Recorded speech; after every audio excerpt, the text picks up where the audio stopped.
All India Congress committee के सचिव शहनवाज आलम ने लखनऊ स्थित प्रेस क्लब में प्रेस वार्ता कर संभल हिंसा में पुलिस की भूमिका पर गंभीर आरोप लगाए। उन्होंने कहा कि संभल हिंसा के दौरान पीड़ित युवक को जो गोली लगी वह पुलिस द्वारा चलाई गई थी, लेकिन पुलिस से इनकार कर रही है, जो बेहद गंभीर सवाल खड़े करता है। शहनवाज आलम ने कहा कि संभल हिंसा में पुलिस की भूमिका पूरी तरह से आपराधिक हो चुकी है। उन्होंने आरोप लगाया कि पुलिस यह मानने से इनकार कर रही है युवक को लगी गोली पुलिस की थी, जबकि पीड़िता ने साफ कहा है और साफ आरोप भी लगाए हैं कि गोली पुलिस ने ही चलाई थी। कांग्रेस नेता ने आगे कहा कि संभल में एसपी ने स्पष्ट रूप से यह कह दिया है कि वे कोर्ट के आदेश को नहीं मानेंगे और मुकदमा दर्ज नहीं करेंगे। उन्होंने सवाल उठाया कि जब कोर्ट के आदेश दे रही है और सरकार पुलिस को मुकदमा दर्ज न कराने के निर्देश दे रही है, तो यह कानून के शासन पर सीधा हमला है। शहनवाज आलम ने मांग की है कि इस पूरे मामले में इलाहाबाद हाई कोर्ट स्वतः संज्ञान लेना चाहिए। उन्होंने याद दिलाया कि बीते दिनों कोर्ट में एसएसपी अनुज चौधरी समेत 12 पुलिसकर्मियों के खिलाफ एफआईआर दर्ज कराने के आदेश दिए गए थे, लेकिन अब तक उन आदेशों का पालन नहीं हुआ है। कांग्रेस ने दोषी पुलिसकर्मियों के खिलाफ तत्काल कार्यवाही करने की मांग की है और क्या कुछ कहा उन्होंने, आइए आपको सुनाते हैं। पिछले 2024 की घटनाओं को संज्ञान में रखा होगा। में एक मस्जिद के सर्वे के बाद वहां पे एक बवाल हुआ, जिसमें पुलिस की हिंसा में लोग मारे गए, हताहत हुए। उस पूरे मामले में एक वहां के जो सीओ थे अनुज चौधरी, वो काफी चर्चा में आए थे। बाद में उनके चर्चा में आने की और भी कई गलत वजहें रहीं, जो पुलिस के कोड ऑफ कंडक्ट के खिलाफ था। मतलब आप जानते हैं कि हमारे देश में जो पुलिस व्यवस्था है, उसको धर्मनिरपेक्ष होने की जिम्मेदारी है, उसके व्यवहार में ये चीजें दिखनी भी चाहिए। लेकिन आप सबने देखा कि उनकी जो भाषा थी वो कहीं ना कहीं सांप्रदायिक थी, और उस भाषा पर भी लोगों ने कोर्ट का रुख किया, उस पर आपत्ति दर्ज की। उसके बाद जब आप ही तमाम बंधुओं ने मुख्यमंत्री जी से उनकी भाषा के बारे में पूछा, तो मुख्यमंत्री जी का कहना था कि वो पहलवान है और पहलवान की भाषा ऐसी ही होती है। इस तरह की एक टिप्पणी मुख्यमंत्री जी की आई थी। हम सब जानते हैं कि जो पुलिस संस्था है वो विधि से बंधी हुई है, उसकी भाषा कानून सम्मत होनी चाहिए। वो कोई निजी लठैत या किसी का पहलवान नहीं है। और उस भाषा पे जो मुख्यमंत्री की टिप्पणी आई थी, उसकी भी आलोचना हुई थी। अभी पिछले दिनों आप सबको ये मालूम होगा कि चंदौसी जो संभल में ही है, वहां के सीजेएम ने अनुज चौधरी, जो उस समय सीओ थे, और एसएचओ अनुज तोमर के खिलाफ एक व्यक्ति के जिसका नाम आलम था, उसके ऊपर गोली चलाने, उसको मारने के प्रयास में मुकदमा दर्ज करने का निर्देश दिया है। अपने उस फैसले में कोर्ट ने बहुत सारे तर्क दिए हैं, जिसके आधार पे फैसला वो दिया गया है। लेकिन जो वहां का प्रशासन है, उसने स्पष्ट तौर पे मना कर दिया कि वो कोर्ट के आदेश को नहीं मानेगा और वो मुकदमा दर्ज नहीं करेगा, जो कंटेम्प्ट ऑफ कोर्ट का मामला है। प्रशासन को अधिकार है, वो ऊपरी कोर्ट में जा सकता है। लेकिन अगर आप ये फैसला पढ़ेंगे तो इस फैसले में जो न्यायाधीश है, जिनका नाम विभांशु सुधीर है, उन्होंने अनुज चौधरी और अनुज तोमर के खिलाफ मुकदमा दर्ज करने के समर्थन में अपने तथ्यों में 9 हाई कोर्ट और सुप्रीम कोर्ट के फैसलों को कोट किया है।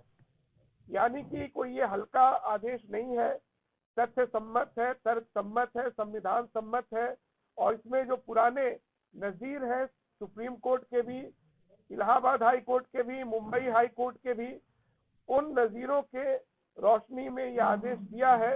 और उन्होंने कहा है कि जो 197 एक जो धारा है, जिसके तहत सरकारी कर्मचारियों को मुकदमे से छूट मिलती है, वो अनुज चौधरी और अनुज तोमर यानी सीओ और एसएचओ पर लागू नहीं होता है। ऐसे में अगर कोई प्रशासनिक अधिकारी, या जैसा कि वहां के डीएम का बयान आया है, उन्होंने जो आउटराइटली ये कह दिया है कि हम मुकदमा दर्ज नहीं करेंगे, ये सीधे सीधे कंटेम्प्ट ऑफ कोर्ट का मामला बनता है।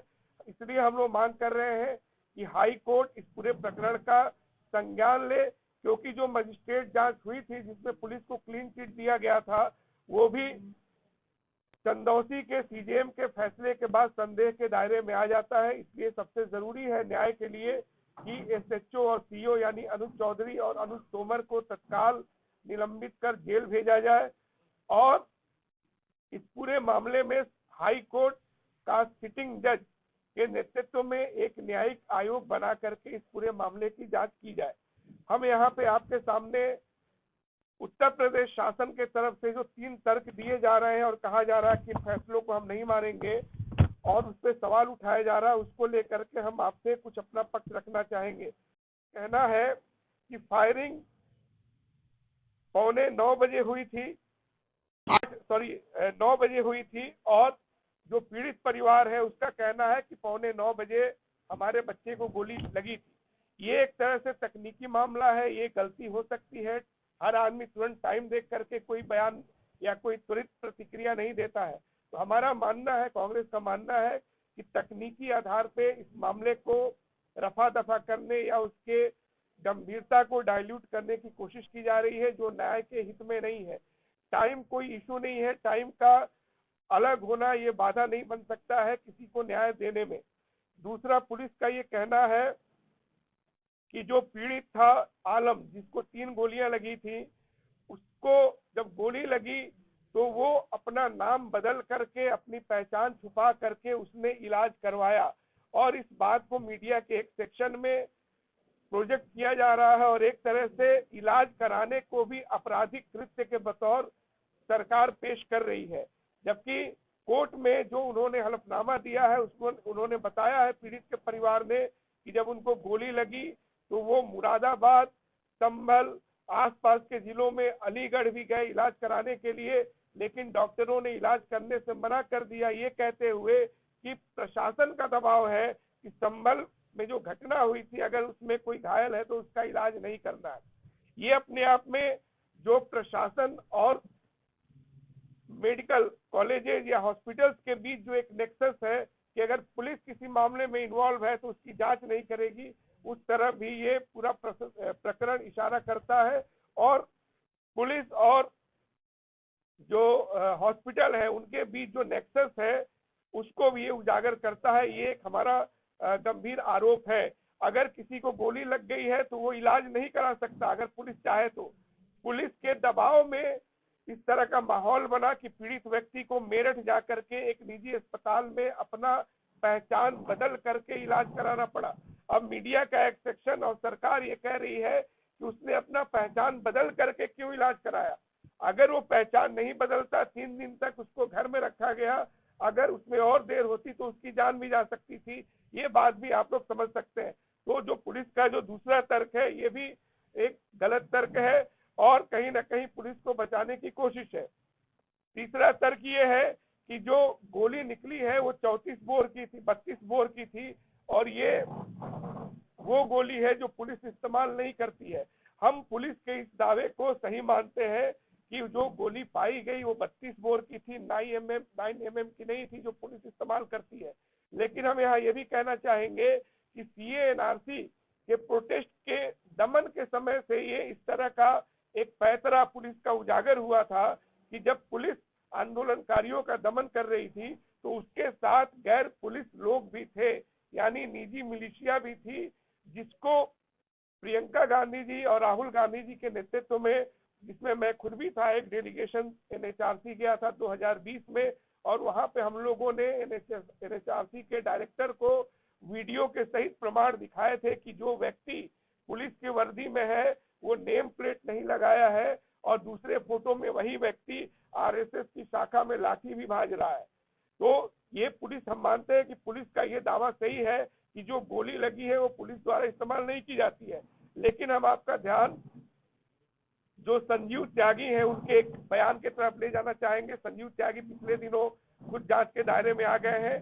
2020 में ये बिजनौर में SSP थे और पुलिस फायरिंग में 2 लोग मारे गए थे, जिसमें एक लड़का था अनस के बारे में भी पुलिस ने कहा था, SSP ने कहा था और ऑन रिकॉर्ड ये बात कही थी उन्होंने, ये बात उन्होंने ऑन रिकॉर्ड कही थी कि जो गोली अनस के पेट से निकली है वो 32 mm की है, जो हम पुलिस इस्तेमाल नहीं करती है।